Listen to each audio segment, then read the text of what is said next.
paso número 1 debemos crear un concepto. El concepto va a variar de lo que ustedes quieran hacer. Puede ser que ustedes quieran tomar una foto muy colorida, con muchos patrones, con contrastes, o tal vez se quieren ir al lado más simple, con colores más neutros, o ser algo mucho más monocromático. Lo primero que debemos hacer antes de ir a tomar la fotografía, o si queremos tomar una buena fotografía, es pensar en el concepto, cómo queremos que se vea.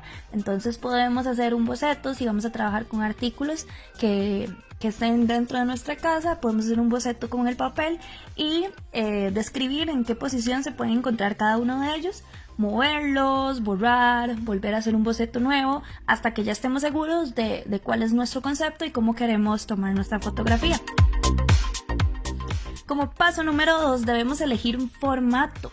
Este formato va a depender si lo vamos a postear en diferentes redes sociales, si va a ser una fotografía alargada o si va a ser de forma horizontal o va a ser en formato de 480. Es decir, como el feed de Instagram, que las fotos son cuadradas. Le podemos dar clic en la pestaña de agrandar la fotografía, pero eso también lo debemos decidir si va a estar en su forma horizontal con algunos bordes o en su forma vertical con algunos bordes o que se coma algunos espacios dentro del feed. Tip número 3. Hay que configurar la cámara de nuestros celulares. Para eso debemos configurar sus opciones. Nos vamos a ir a la tuerquita, siempre vamos a ver cuáles son los formatos que nos ofrece nuestra cámara del celular, cuáles son las opciones y la vamos a poner en la máxima resolución.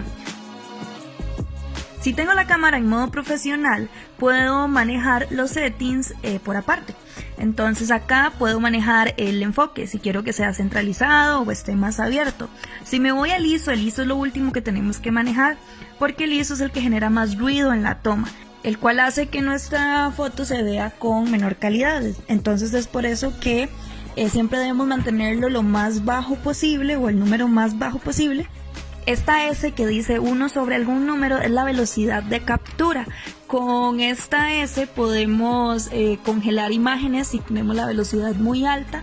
Sin embargo, siempre nuestra toma se va a volver más oscura con la velocidad más alta. Si la tenemos más baja, la velocidad de captura va a ser más lenta y la luz va a entrar mucho más. Hay que tener cuidado con las velocidades porque si las manejamos manualmente puede hacer que nuestra foto quede o desenfocada cuando no queremos que quede desenfocada, o no logramos este efecto cuando queremos que así pase. El EV es la ecualización de los blancos y aquí podemos ver que se hace más oscura la toma o más clara la toma dependiendo de los números. Yo puedo alzar los blancos o alzar los negros. Eso también se puede ver como un poco del manejo de sombras y luces altas. El AF es el enfoque. Aquí si yo quiero lo puedo poner manual como ven en el celular y puedo jugar con la profundidad de campo, enfocar y desenfocar objetos que hayan dentro de mi foto.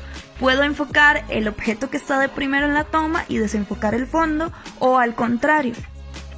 El AWB es el balance de blancos. El balance de blancos usualmente está en automático en los celulares, pero también hay varios settings como del día nublado, si hay fluorescentes, si hay luces amarillas, o si yo lo quiero hacer manual, puedo arrastrar y manejar mi balance de blancos. Esto evita que mis fotos queden o muy azules, muy rosadas o muy naranjas. Hay celulares que traen ya por default este modo profesional o manual. Si no lo traen, les recomiendo que busquen aplicaciones que hacen que nuestra cámara se vea en modo profesional en cualquiera de las tiendas, tanto para iPhone o Android. Esto les va a ayudar un montón a la hora de tomar la fotografía. Ahora debemos limpiar todo nuestro celular y mucho más nuestra cámara antes de hacer la foto. Hay que evitar que la cámara esté empañada o que esté sucia. Entonces debemos limpiarla con una superficie suave que no dañe el lente de la cámara por fuera y así tomar la fotografía. Otro dato muy importante a la hora de manejar o arreglar todos los settings de nuestra cámara es poner el brillo de nuestro celular al máximo. Siempre que vayamos a editar o a tomar una fotografía debemos poner el brillo de nuestro celular al máximo, porque muchas veces si lo tenemos a la mitad vamos a ver las fotos mucho más oscuras de lo que realmente son. No debemos utilizar el flash, menos el de nuestros celulares. Esto hace que la fotografía se vea un poco menos estética, además de que genera sombras muy gruesas y baja también un poco la calidad de la fotografía. Y otra cosa que no debemos hacer es hacer zoom cuando vamos a tomar la foto. Lo mejor siempre es tomar la fotografía con la máxima calidad, el zoom normal sin nada de zoom, y luego en postproducción recortarla, porque si le hacemos zoom directamente de la cámara ya le estamos restando mucha calidad que después en postproducción puede ser que no se le baje tanto.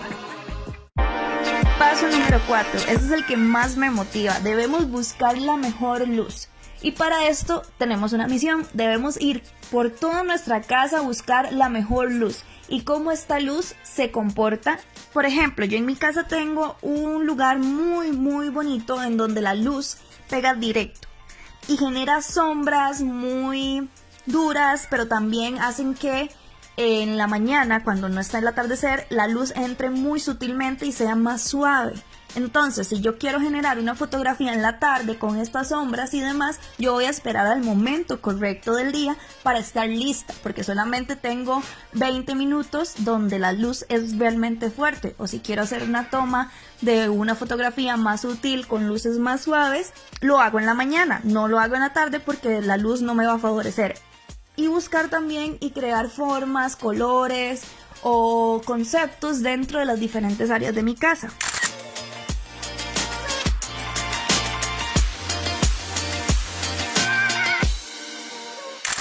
Esto hablando de la luz natural. Si hablamos de luz artificial, debemos buscar el espacio en nuestra casa que tenga mayor luz artificial y que sea controlada. Que no hayan factores que hagan que esta luz se distorsione, se mueva, se caiga, etc. Y podemos también crear escenarios en espacios súper pequeños que tal vez antes no eran de tanta utilidad dentro de nuestras casas. Entonces vamos a buscar estos lugares y vamos a encontrar un espacio en donde podamos montar y realizar la fotografía. Como paso número 5 vamos a componer. Para componer debemos saber algunas de nuestras leyes de composición básica. Cuando yo hablo de simetría es que si dividimos la foto en 4 pedazos o en 2 pedazos, todos esos pedazos van a tener el mismo contenido. La ley de tercios, esto les va a ayudar y les va a facilitar la vida totalmente. Para esto vamos a utilizar nuestra malla del celular y vamos a colocar los elementos más importantes en los puntos de encuentro de esta malla, no en el recuadro del centro, sino en los puntos de encuentro de esta malla. El elemento que se encuentre dentro de estos puntos de encuentro va a ser el primero que van a ver los ojos. El espacio negativo es otro tipo de composición que está llamando mucho la atención, y cuando utilizamos colores muy vivos en contrastes con nuestro objeto o colores muy oscuros en contraste con nuestro objeto, hacen que el objeto resalte de una vez. Profundidad de campo. Ahora con nuestros smartphones podemos hacer profundidad de campo, que es el enfoque y desenfoque en las fotos. Jugar con la escala y tamaño de los objetos. Podemos hacer composiciones y jugar con la escala. Hacer que las cosas que son usualmente pequeñas se vean más grandes, o las cosas que son grandes se vean más pequeñas. Por último, vamos a tener la edición de fotos. El programa Lightroom. Este programa lo podemos utilizar en el celular y funciona de maravilla. Una ventaja de esto es que las fotos que se guardan dentro del celular, si uno las sincroniza con la web o con la nube creativa, va a tenerlas también en su computadora.